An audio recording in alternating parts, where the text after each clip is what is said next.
my name's Steve and welcome to the Seaside Allotment channel. And I wanted to talk about early peppers today. And there's basically two approaches that you can take. You can take what you might think of as the traditional approach, which is to sow them really early, so in January, early February, and use artificial light and heat to bring them on so that you've got really nice big mature plants in sort of March, April time, and then plant them out in May and get your early peppers. So that's a really good approach if you've got heat and light. You need heat and light at the same time. Now I've got plenty of places that are nice and warm in the house, and I've got some really nice grow lights outside, but they're cold. It's fairly cold. I've not got an environment that's both warm and light, or I haven't until recently.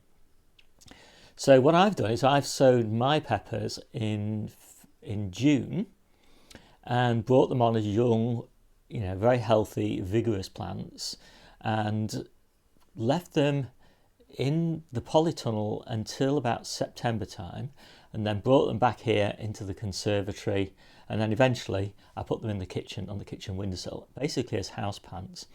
And they look really lovely. It's really nice in sort of November, December sort of time to have these beautiful red peppers on the windowsill. And we harvested those obviously and ate those all the way through December, and I was really happy with them.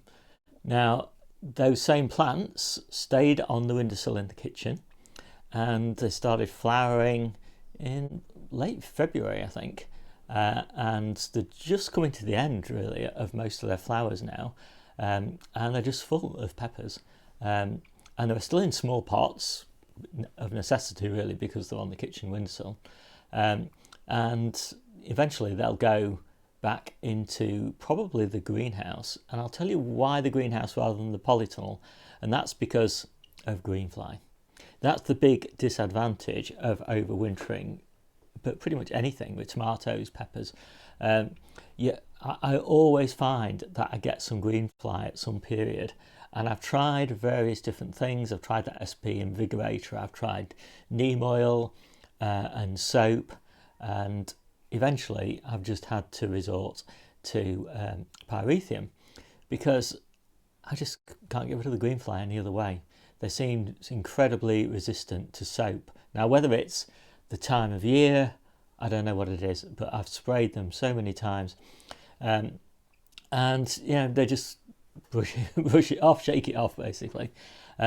So yeah, I wish I'd tried pyrethrum a bit earlier really.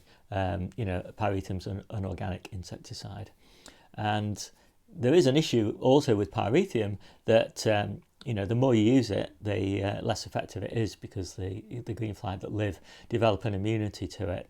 And certainly after a few generations in a greenhouse or a polytunnel, probably a few tens of generations to be honest, the ones that are left are pretty resistant to it, so it's not that useful often in the greenhouse. But here, where I haven't got very many generations, I don't know where they come from of course, but anyway, they're in the kitchen, and I think I pretty much cleared the plants now of that not infestation. But it's, as I say, it's been a bit of a trial, and that's the one reason why I'm unsure about overwintering.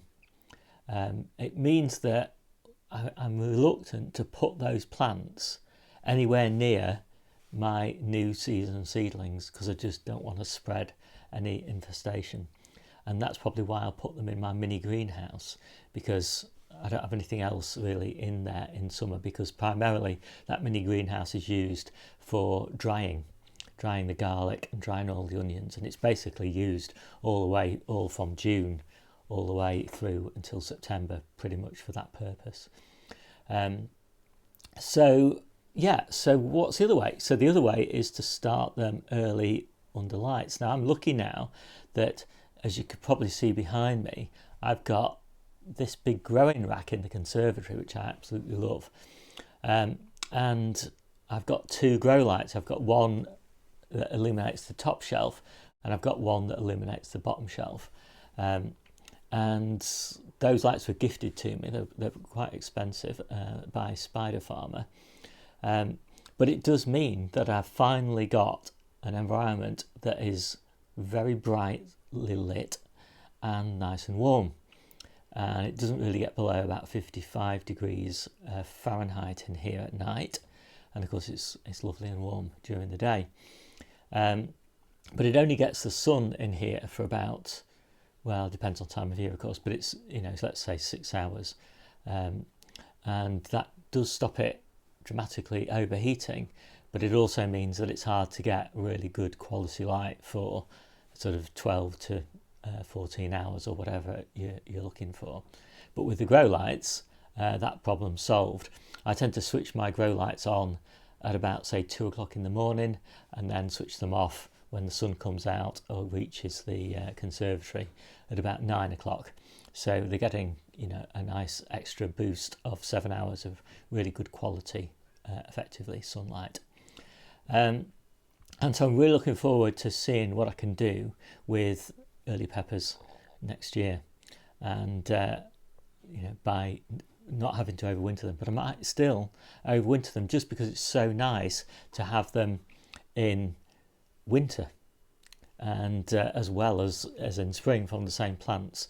But maybe next year what I'll do is I'll sow them in June, harvest them up until sort of December time, the end of December, and then start a new batch. I don't know, I'll see how it goes. Depends in a way how successful this pyrethrum treatment has been. So with that, I think I'll close up, but that's early peppers, that's the way I do it. See you soon.